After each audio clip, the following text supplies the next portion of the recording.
My model is 5-1 in round 2 of the NBA playoffs.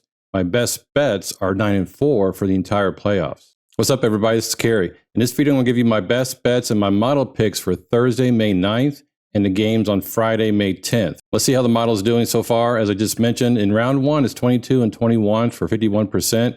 And in round 2, 5-1 so far. It's still doing great in round 2. And overall, the model has a record of 27 and 22 for a 55.1% win rate.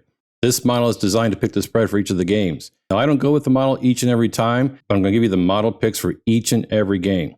So let's see what the spread lines are for today, Thursday, May 9th, and Friday, May 10th. The Boston Celtics at home are 13.5-point favorites. That's a really big spread there, but I get a little bit hesitant when it's into the 14, 15-point range. The Oklahoma City Thunder at home against the Mavericks are 4.5 to 5-point favorites. The Indiana Pacers at home on Friday, May 10th, are 6 to 6.5-point favorites. And the Minnesota Timberwolves at home against the Nuggets are 4.5-point favorites. Now that's one that I think is probably too low. So we'll see what our model thinks, and we'll see what my best bets are for each of these 4 games. The model thinks the Celtics are 16.5 points better than the Cavaliers when the Celtics are at home.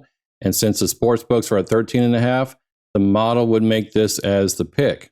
We look at what the model thinks and we look at what the sports books think. And if the model thinks it's a better spread, a bigger spread, or maybe a bigger or maybe a smaller number when they're underdogs, then we go with this particular bet. So each of these numbers in the sports books line column here represents what the model would pick. The Thunder at home against the Mavs. The model thinks the Thunder are 12.6 points better than the Mavs when the Thunder are at home. And the sports books have them at 4.5. I'm definitely going to pick the Thunder at 4.5. That's my first best bet. At home, I thought the Pacers would be bigger favorites here, but the model thinks that the Pacers are 3.9 points better at home against the Knicks. I guess the Knicks are a pretty decent away team as well. So because the model is only giving them 3.9 points and the sportsbooks are giving them 6.5 points, the model would pick the Knicks at 6.5. And finally, the Timberwolves at home versus the Nuggets. The Wolves are only 7.8 points better according to the model, but the sportsbooks lines have them at 4.5 points. So one more time, the Wolves are undefeated in the playoffs so far. They look very dominant. I'm not going to pick against the Wolves until they lose, until they fail to cover the spread. So that's my second best bet, the Wolves at -4.5. I really like looking at the data and looking at the model and see what it predicts, as well as picking my best bets. I can't wait for these games tonight on Thursday, May 9th and Friday, May 10th. Looking forward to them. See you in the next video.